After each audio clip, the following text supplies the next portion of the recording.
Well, I probably should have said that we were going live on Facebook. It's kind of hard because you can't turn it to landscape for live, or else I'm upside down. But okay, I was talking to Joseph about how I really like Lenormand cards, but I'm not a really big fan of the Gypsy Wish deck.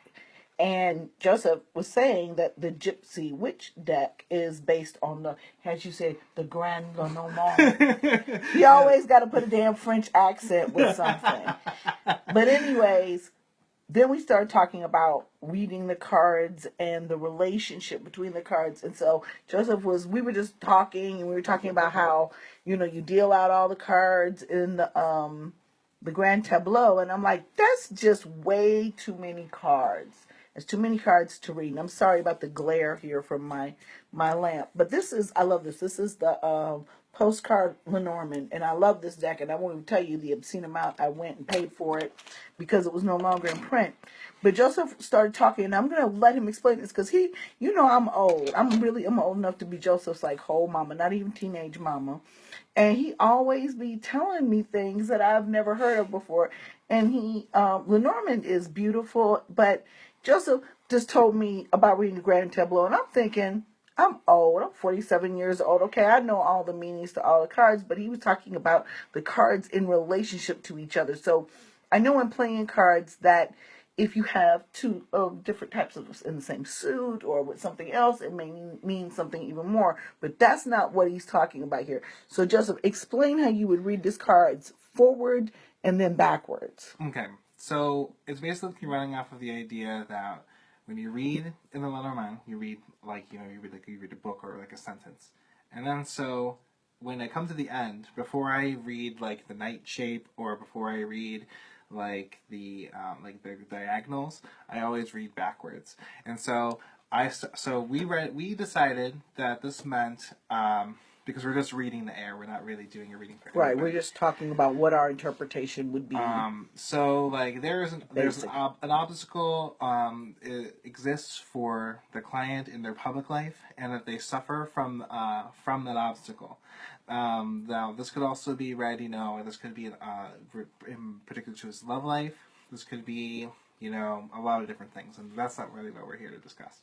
But when we read it this way, we understand where it's going. But if this was the end of the reading, we could read it backwards and we could figure out, okay, so we know that this is the obstacle, so they might have a difficult time because of the width, dealing with their public face, of the things that they have to do in public, and this is that the obstacle relies in their complacency, or the object lies in their inability to want to help themselves, or the motivation to help themselves.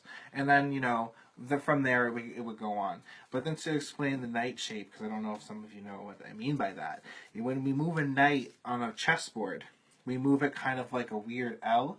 And so what we'll do is we'll just add our L. Yeah, I've seen those L's. So yeah.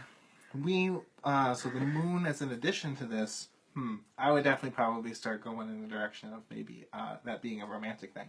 But this would probably be, we could see this as, if we're reading it this way backwards, with keeping in mind of what that card is up there and the value to it, we could see that there could be issues with, delusions or things, or this thing is totally a mental problem, or something that is a bit more elusive. Or wishful thinking. Right. Whenever I think about the moon. Now, Joseph, I definitely have different reading styles, because every time I think about the whip, I think about kinky sex.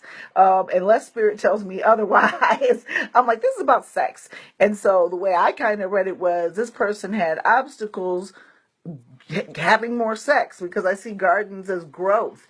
And this person, the obstacle is with the garden and being able to grow their sex life.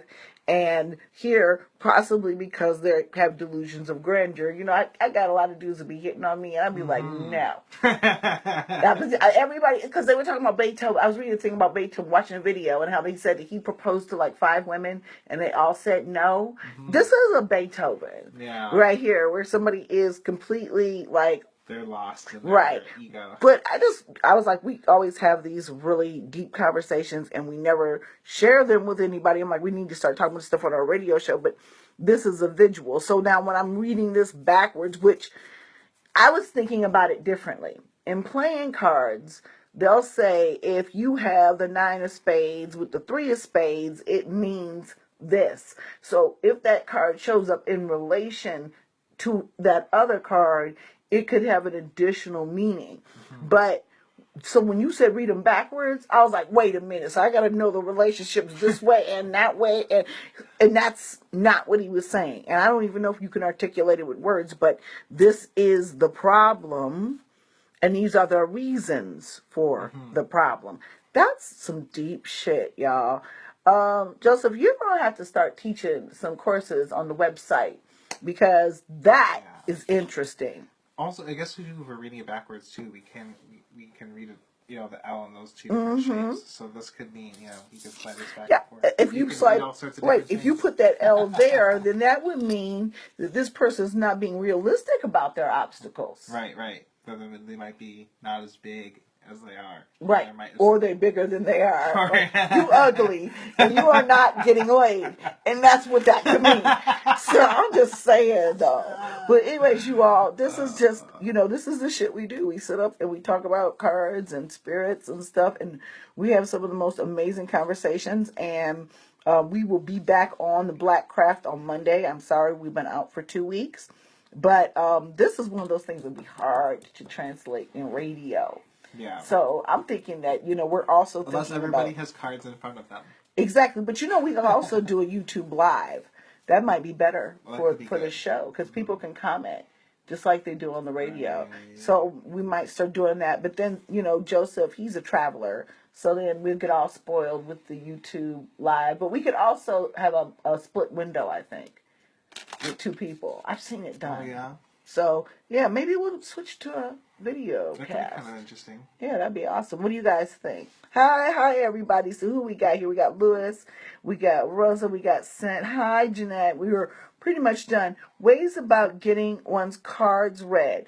Okay, Kira, you can go to biglizconjure.com and you can have either me or Joseph, and his reading name is also Demetrius Lacroix, and you can contact one of us for a reading. Readings are not anything to be scared of. I'm tired of folks doing all this spooky stuff with readings. Ooh, most of the time, it's like I hate to put it this way, but if your horoscope was more accurate, Yeah. If your horoscope was spirit infused, it breaks a lot of things down. It's practical advice. It could be some spiritual issues. But I read for people like Dear Abby. And also if you go and look at Ask Big Liz, you'll get an idea of what my readings are like. So that's all we came to show you guys. It was a very interesting thing for us. Probably not as interesting for you, but as we find more interesting things, like we're going to do some lamp making tutorials and stuff like that, you'll be surprised what you can make a lamp out of pretty soon. Okay? All right. Take care, y'all. Bye.